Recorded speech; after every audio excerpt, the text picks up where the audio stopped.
o temor da morte. Não sei se, né, as pessoas têm esse temor aqui, mas em geral, né, faz parte da vida de cada um de nós. Então eu trouxe aqui uma imagem exatamente, né, a morte no meio e cada um puxando para um lugar, para um lado e para o outro, né, de um desenho infantil. Então vamos lá. Esse tema, o temor da morte, eu pesquisei no livro de Richard Simonetti, que a Márcia apresentou, né, que esse livro tem muitas informações, são tudo textos curtos, né, e bem interessantes. O livro dos Espíritos, que sempre traz para nós bastante informações. O Céu e o Inferno, que tem o depoimento de vários espíritos, ou seja, de pessoas que morreram e no mundo espiritual enviaram depoimentos sobre como é a vida após a morte. O livro Consolador também de Chico e Manuel, e Conhecendo o Espiritismo de Adenauer Novaes. Então todos esses livros aqui, tirei alguma coisa desses para passar para vocês. Então, primeiramente, antes de a gente falar sobre a morte, eu gostaria de falar para vocês sobre a vida, para a gente entender um pouquinho, que o objetivo é o quê? É esclarecer para a gente conseguir enfrentar melhor, né? Ou diminuir o medo da morte, ou até eliminar o medo da morte, né? Baseado em conhecer um pouquinho mais sobre o ser humano, sobre o espírito. Então, primeiramente, o ser humano ele é formado de 3 partes. De acordo com o livro dos Espíritos, a pergunta é a seguinte: existe no homem outra coisa que a alma é o corpo? O corpo é o que nós vemos aqui. O perispírito é o que está junto com o seu corpo, e o espírito, que é a alma, né? Não chama de alma, não chama de espírito, a gente chama de espírito encarnado, que é a alma, né? É a mesma coisa. Então, nós fomos formados por essas 3 partes, todos nós. Isso é uma coisa única: corpo, perispírito e espírito. E o espírito vive, então, junto com o nosso corpo, tá? Então, só para ficar mais claro. Então, o que eu quero mostrar para vocês com esse aqui? Que existe algo muito mais do que somente o nosso corpo. Porque quando nós morremos, o que fica? O corpo fica, mas o perispírito e o espírito vão para o mundo espiritual. O perispírito é a parte que leva junto os nossos conhecimentos, leva junto a nossa aparência, leva junto o que a gente aprendeu, as nossas experiências, juntamente com o espírito. Tanto quando a gente chega no mundo espiritual, nós, né, levamos essas experiências dessa vida junto, e depois as vidas anteriores junto também, né? Mas a última que fica mais presente. Então isso nos leva a ver o quê? Que nós somos seres imortais como o espírito. O que morre é o corpo, mas o espírito não morre. A alma não morre. Continua após essa vida. E se ela continua após essa vida, então será que nós morremos? Ou só essa vestimenta aqui, essa vestimenta que nós temos fica e o resto vai? Que é a nossa inteligência, nossos pensamentos, nossas ações, ou seja, o eu interior, né? Então vamos agora falar então sobre o tema nosso de hoje. Antes de começar, eu gostaria de perguntar aqui, né, todos nós aqui, e dizer que todos nós vamos morrer. Né? Nós vamos morrer. E quem não nasceu também vai morrer. A gente tem que ter consciência disso e saber que isso faz parte de nossa vida. Todos nós vamos morrer. Esse é o primeiro ponto para a gente refletir sobre a morte. Eu tenho certeza disso, ninguém tem dúvida disso. A questão é, por que nós temos medo da morte, né? Então, o que é a morte? A gente chama a morte no espiritismo de desencarne, né? O espírito sai da carne, que nosso corpo é formado de carne, de ar, de osso, então ele desencarne, né? Então, morrer é a parte integrante da vida. Só morre quem está vivo. Tão natural e previsível quanto nascer, né? Então, a gente sabe do nascer e do morrer. Não existe desencarnação uma igual à outra. Uns morrem por acidente, outros por doença, outros por morte natural, outros acidente. Então, existem vários tipos de desencarne, vários tipos. Cada desencarne, cada um de nós aqui morre de acordo com a sua evolução, sua necessidade espiritual. Então, às vezes a pessoa morre num acidente de avião. A gente pensa, poxa, mas não é justo. Deus sabe o que faz. Aquela pessoa tinha que passar por aquela situação, por uma necessidade de evolução espiritual, por conta, de repente, de alguma coisa que aconteceu na vida atual ou na vida passada. Então a gente pensa, é injusto. Quando eu estava pesquisando, aí apareceu nas pesquisas, eu não lembro mais o nome daquele ator que morreu filmando num rio, em algum lugar, não lembro mais um ator que estava filmando. Esse mesmo. Ele veio e trouxe a mensagem do centro espírita. Né? Ele mandou a mensagem. Então, assim, o espírito dele continua vivo. Então, é isso que o espiritismo quer trazer para nós, de que a vida continua. Né? Claro que a gente é apegado a gente, é apegado às coisas, é apegado às pessoas. Né?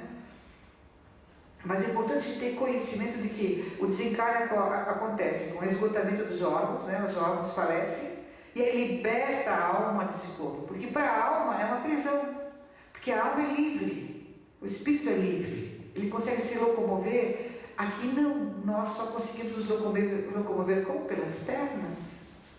Nós não conseguimos voar, não conseguimos fazer nada totalmente livre, enquanto que o espírito, quando desencarna, ele se liberta, a alma se liberta do corpo. Para o espírito é bom.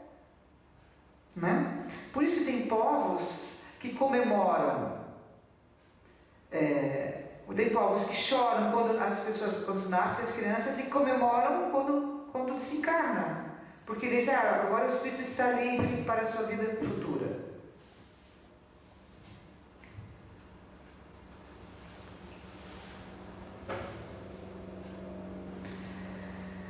Então, primeiramente, precisamos mudar um pouco nossos pensamentos sobre a morte. Quando a gente fala em morte, a gente pensa em coisas macabras, fúnebres, céu e inferno, sofrimento, Deus julgador, Deus que penaliza no pecado. Então a gente sempre vincula a morte como algo ruim.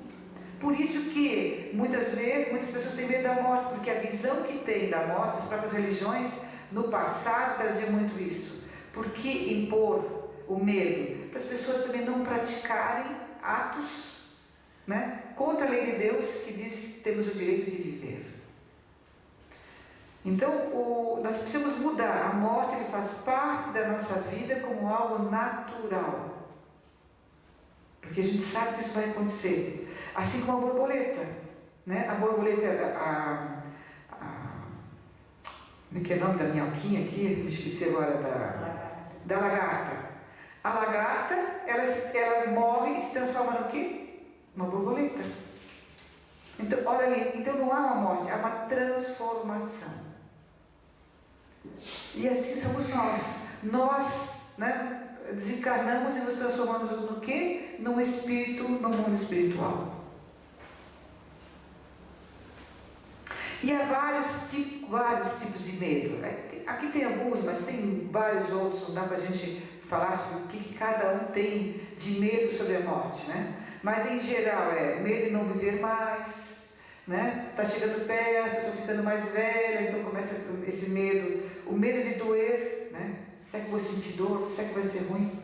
Né? O medo de não saber, né? A maioria de nós, de pessoas, não sabe como é que vai ser depois, então não tem, porque não tem conhecimento. Esse é o nosso objetivo hoje, trazer um pouco mais de conhecimento, né? Medo de sofrer, tanto no final desta vida, quanto de repente chegar lá no céu e no inferno, como alguns pensam, e vamos sofrer lá no fogo do inferno, como alguns falam. E o medo da perda, né? O medo de perder um pai, um filho, um irmão. Então a gente tem esses medos também de perder alguém que a gente gosta muito. E da própria vida também. Então, esses que são, né, alguns tipos de medo que a gente enfrenta no nosso dia a dia, em nossa vida, e que né, alguns chegam a se paralisar, outros um pouco menos. Então, porque o medo da morte faz com que a gente se paralise, né? Então vamos ver aqui alguns deles. O medo de não mais viver. Esse temor é um defeito da sabedoria da providência divina e uma consequência do instinto de conservação.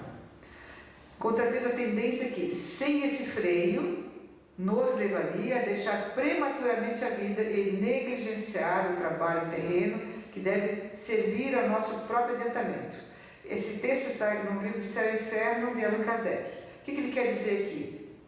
Que o próprio medo, ele é um freio para a gente não cometer atos, de repente, de suicídio, ou cuidar para não correr muito de carro, para não ter acontecido um acidente, né? Os cuidados, os medos que a gente tem exatamente para a gente não morrer. Isso faz parte do instinto de conservação. Como, né, a pessoa desconhece o que pode ser depois, ela se segura. Também é beneficente isso. Então, deixar de lado o objetivo, e aí a pessoa acaba deixando de lado qual era o objetivo da sua encarnação aqui, qual era o meu objetivo, qual é o objetivo de cada um de nós nesta encarnação. Se a gente interrompe isso no meio, né, nós não vamos alcançar o objetivo que muitos trabalhar orgulho, perdão, reconciliação, união, né? Então tem muitas coisas que cada um precisa às vezes trabalhar. Se a gente não tiver um pouco de medo também na parte boa em relação à morte, às vezes que valor se dá à vida? Não tem valor nenhum. Aquele, por exemplo, que diz que não crê em nada, mas na hora perto da morte ele já começa a rezar, não é verdade? Não crê em nada, mas na hora da morte reza por mim. Então é aquele medo do instinto de conservação. E o medo de doer, né, da dor. Muitas pessoas temem a morte por causa dos sofrimentos físicos que acompanham, mas também pelas doenças que já se curaram. No instante da morte, dizem-nos os espíritos, quase nunca há dor, morre-se como se adormece. Ou seja, todo dia de noite quando eu vou dormir, é como se eu morresse, meu corpo, de manhã acorda. Ou seja, o desencarne seria o quê? Morrer e acordar no mundo espiritual. Claro que esse acordar depende da conduta, do comportamento, das ações de cada um realizadas durante sua vida e vidas anteriores. Pode ser melhor ou igual de acordo com a vida atual. Depende do que cada um fez para a sua evolução, o seu progresso moral e espiritual. Então muitas pessoas não querem nem falar no assunto, né? Deus me livre, não fala comigo sobre morte, sobre esse assunto, eu não quero nem ouvir, não é verdade?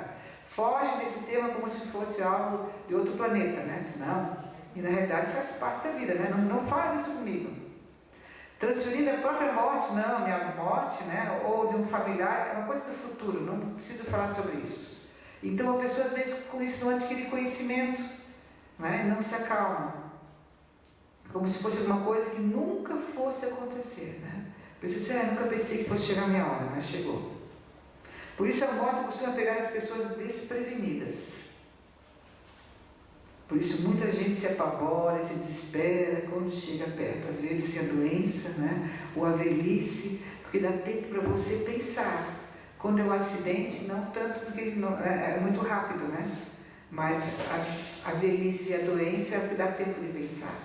E aí vem o pavor, né? Vem o medo e o desespero, né? Um desespero pela própria morte ou pela morte também de alguém que a gente gosta muito, de algum familiar, né?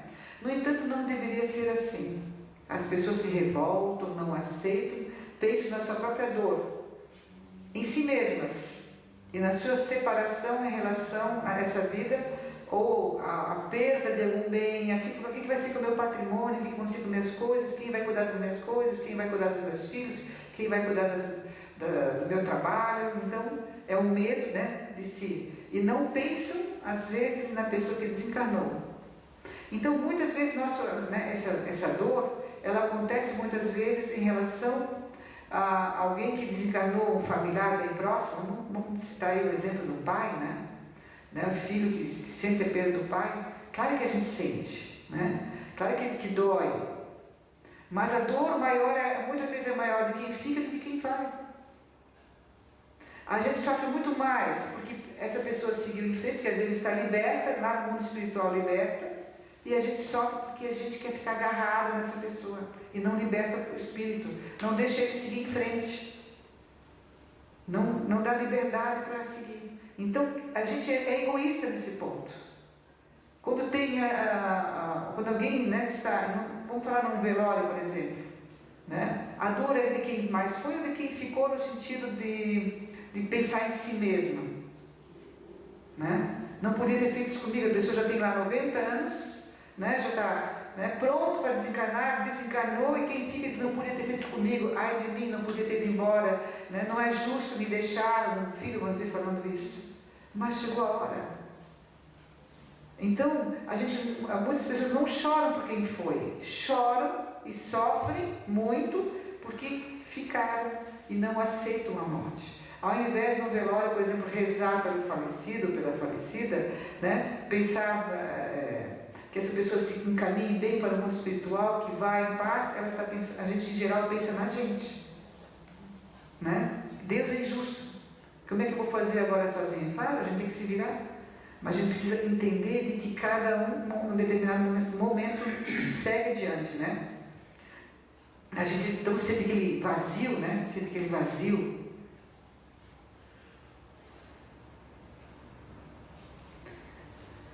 Então, ainda sobre essa questão da dor, a separação da alma, né? Falei para vocês, o espírito do corpo, é dolorosa? Não. Essa parte não é dolorosa. Não, o corpo sofre geralmente mais durante a vida do que a morte, do que na morte, né?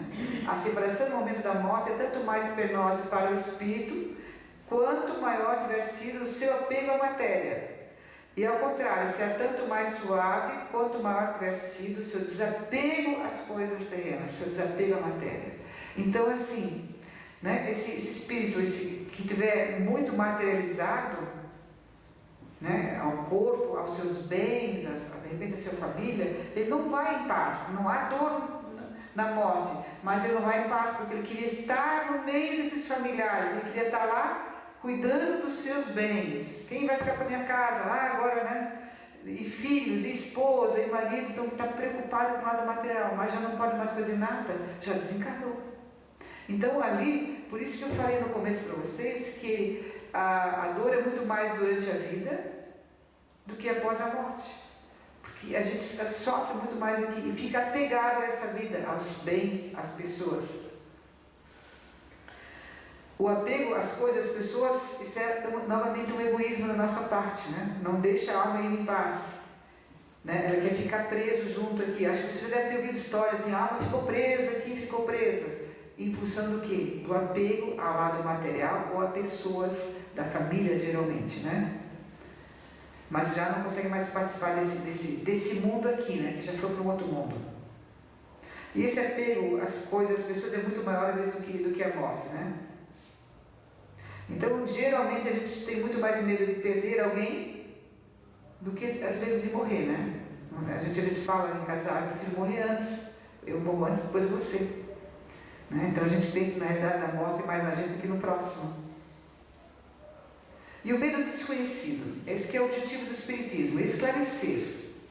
Quanto mais a gente esclarece e entende, melhor a gente encara, melhor a gente convive, né? E aceita, né, o desencarne. Então o temor da morte decorre da noção equivocada acerca da vida futura, pós-morte, né? Apesar de indicar também a necessidade de viver e o receio da destruição total, que é do corpo, igualmente o ser tem secreto anseio pela sobrevivência da alma, coberto ainda pela incerteza. Ou seja, às vezes a pessoa quer ter vida eterna desta forma aqui, né? E a vida eterna aqui é do Espírito. Somos acostumados a acreditar que existe um céu e um inferno, né? E aí o medo de ir para o inferno, porque isso a gente às vezes aprendeu na religião. Às vezes os pais, não faz isso que tu vais para o inferno, né? Que são imposição de medos para o quê? Para educar as pessoas. E o objetivo era impor medo para educar as pessoas. Então torna-se apavorante a ideia de que respondemos pelos atos da vida através da condenação ou do descanso eterno, né? Da vida eterna, ficar só descansando. Temos uma tendência natural de temer o desconhecido. Com a doutrina espírita, passamos a conhecer melhor a vida do além-túmulo. E a morte passa a ser uma simples transição de uma vida para a outra. Deste mundo aqui, dos encarnados, para o mundo dos desencarnados, o mundo dos espíritos. Que somos nós, é o nosso espírito, né?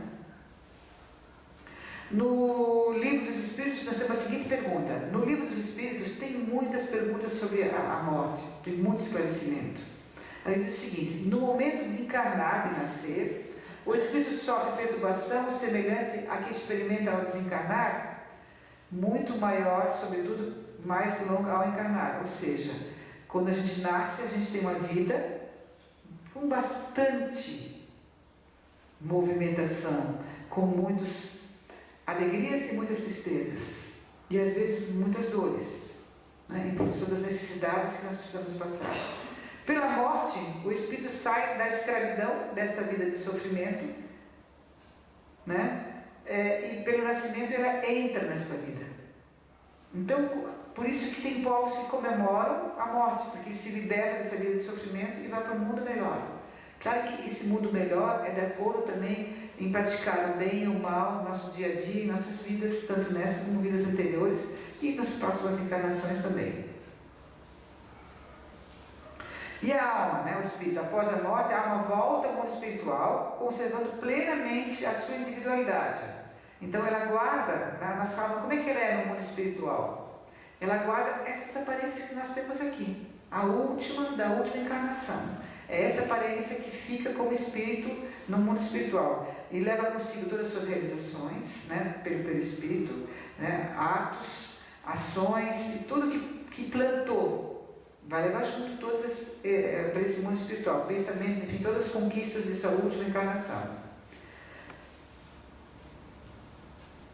As sensações que a alma experimenta ao se reconhecer como espírito liberto da carne variam de acordo com a maneira como se portou na existência física, isso é, se praticou mal, sentir-se-á envergonhada e acabrunhada lá no mundo espiritual. E se praticou bem, a sua sensação será de alívio e satisfação, não temendo qualquer olhar perscrutador.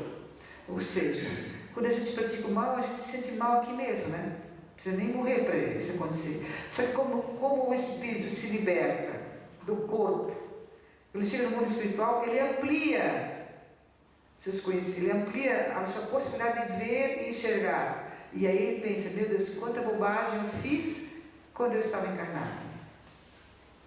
Então ele tem esse conhecimento, por isso que, né, ele fica mais envergonhado, né, por ter praticado o mal. Então quanto mais a gente praticar o bem, mais felizes nós seremos como encarnados e como espíritos desencarnados também.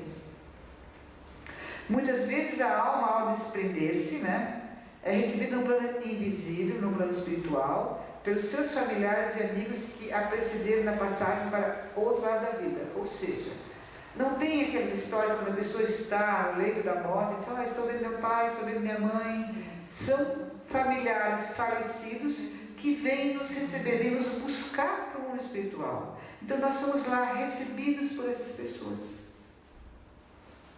Então nós não estamos sozinhos, somos recebidos. Nesses livros que a Vera apresentou, tem muitos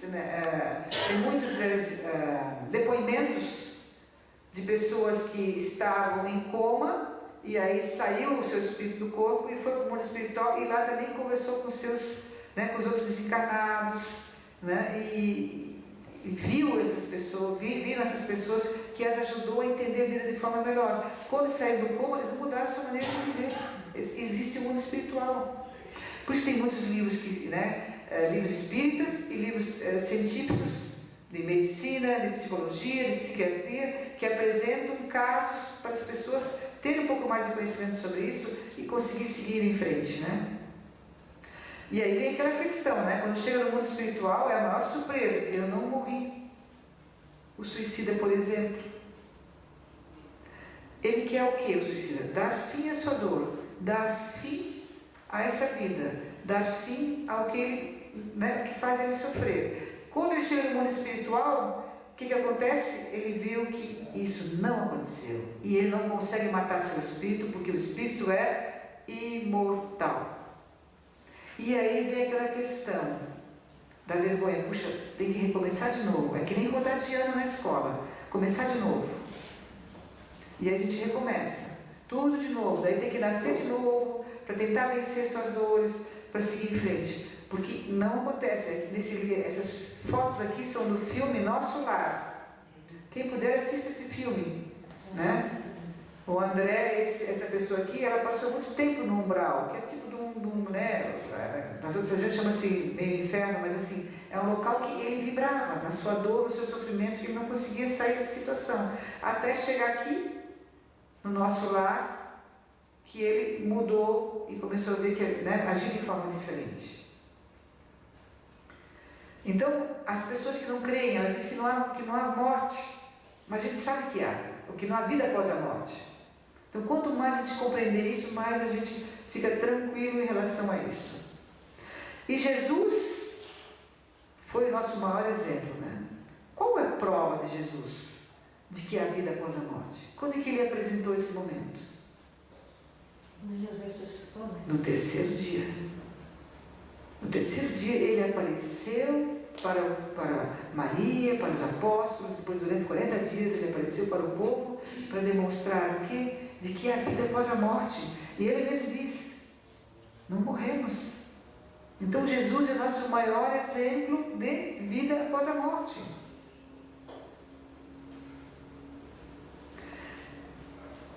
E sobre as crianças, eu incluí aqui alguma coisa sobre as crianças, que as pessoas perguntam muito sobre a morte de crianças, que é muito injusto. Né? Vamos ver o que o Livro dos Espíritos, na questão 199, fala. Por que a vida se interrompe com frequência na infância? Olha só o que ele fala. E tem outras também, né? No livro. A duração da vida da criança pode ser para seu espírito, né? Então a gente não tem que pensar só em corpo, tem que pensar no espírito, que é imortal, que já viveu vidas anteriores, tudo, e vai viver outras, né? A duração da vida da criança pode ser para seu espírito o complemento de uma vida interrompida antes do tempo de vida, esse tempo aqui. E sua morte é frequentemente uma prova e expiação para os pais. O que significa isso? De que de repente numa vida anterior, essa pessoa, esse espírito, né, morreu antes do tempo, por um motivo ou outro, e aí às vezes faltou um ano para esse espírito de missão na vida anterior. Então nesse período, nessa nova encarnação, ela vai viver um ano, que é o período que faltou na vida anterior. E quem são os pais dessa criança? Provavelmente teriam que passar por essa experiência também para aprender alguma coisa, e muitas vezes também em razão da vida anterior, que ele já tinha alguma ligação, essas três pessoas, vamos dizer, essa criança e esses pais, na vida anterior.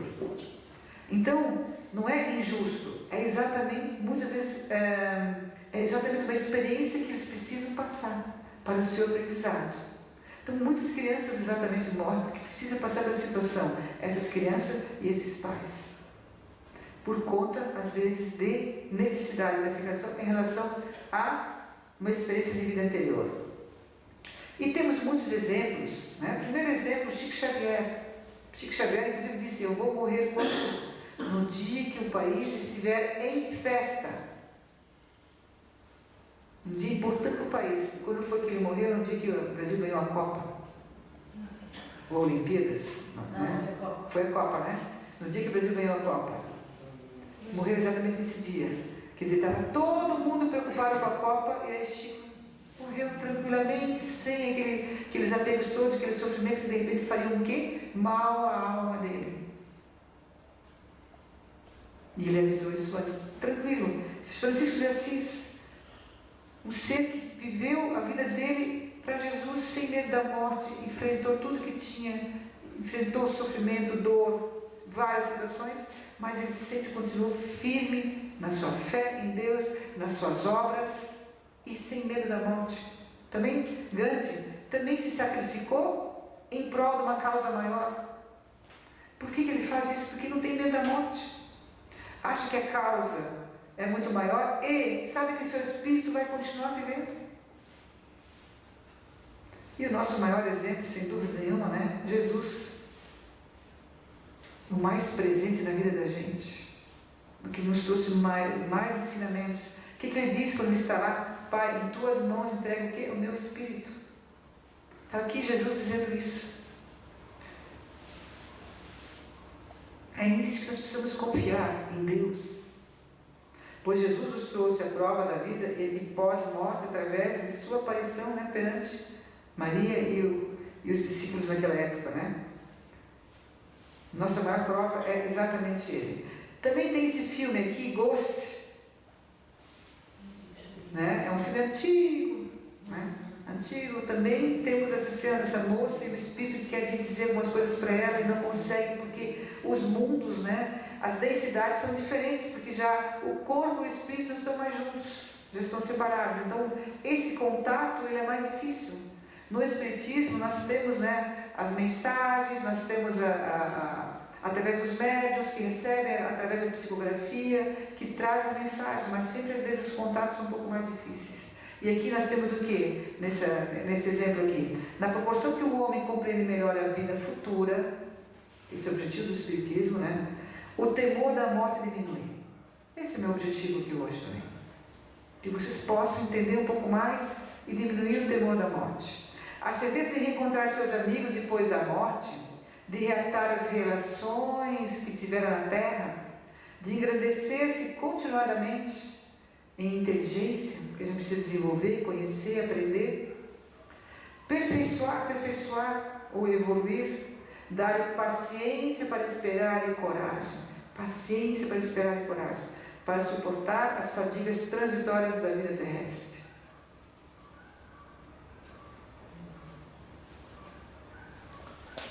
Então, a vida no corpo é uma oportunidade que nós temos para o espírito educar-se e preparar-se para novas jornadas, cada vez menos dolorosas e em mundos mais adiantados, onde terá maiores e melhores oportunidades de crescimento. Nesse sentido, viver é educar-se para morrer e retornar ao seu mundo de origem, preparando a novas realizações superiores. É como uma viagem, né? A gente vai para um destino e depois volta. Qual é o nosso destino? Qual é o nosso verdadeiro lar? É o mundo espiritual, é nós como espíritos. Nós estamos aqui apenas por um período, alguns 100 anos, poucos 100 anos, muitos 60 anos, alguns 10 anos, e assim várias faixas etárias. Então nós estamos aqui em viagem. Viemos do mundo espiritual, encarnamos aqui, vamos desencarnar e voltaremos para o mundo espiritual. Uma próxima vida de novo. Porque o objetivo da encarnação é a gente evoluir, como ele fala aqui, prepararmos para novas jornadas, nos educarmos, no sentido do caminho do bem. E Jesus veio também como exemplo para nos mostrar isso, de praticar o bem, para a gente sermos seres espirituais, tanto encarnados como desencarnados, mais felizes, mais em paz conosco mesmo. E Jesus disse também, olha só o que ele fala aqui: eu sou a ressurreição e a vida. Quem crê em mim, ainda que esteja morto, viverá. Viverá. Isso está lá em João. Então, quando tem alguém, alguma coisa, não existe, Jesus mesmo diz isso: viverá.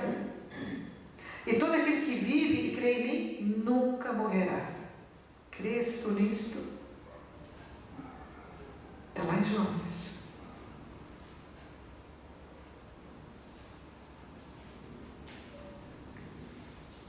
E para finalizar, quando nasceste, todos sorriam, só tu choravas.